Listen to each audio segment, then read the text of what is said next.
Well, one of the nice things about the project is we've had the opportunity to employ a couple of two PhD students working on the project.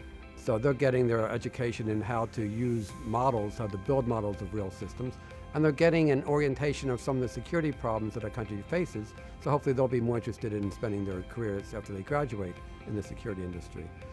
I was the recipient of a small award to fund 4 undergraduate students, 2 of which came from my home institution, but 2 of which came from institutions around the country to work on computational analytics approaching border security as it relates to the funded project at hand.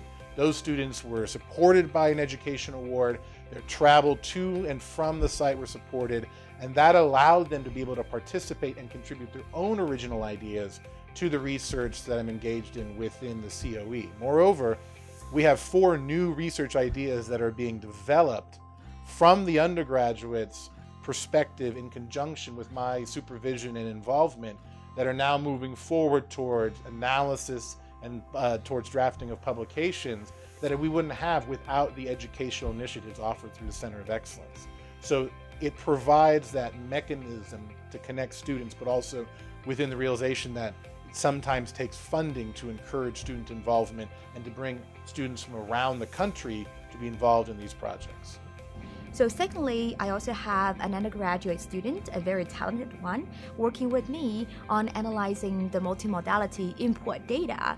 So for him, getting exposed to the real applications at DHS and also having the chance to sort of look at the specific input, output, the specific requirements from those applications is very important, and it's definitely enriching his portfolio in terms of his future career path, career development. The other aspect will be in bringing DHS to ASU. The procurement, people on the procurement team have agreed already to come to ASU to speak to our undergraduate students, and we've built a course around public and nonprofit procurement, and having guest speakers has become a key aspect of that course, and we're bringing members of the Procurement Innovation Lab to that course.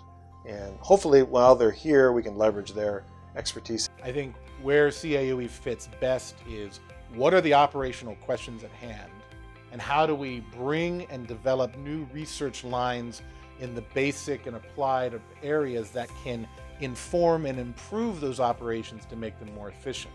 It's really about how do we bring the best of the academic community as it applies to new technologies, new methodologies, new approaches to operators' questions that are complex.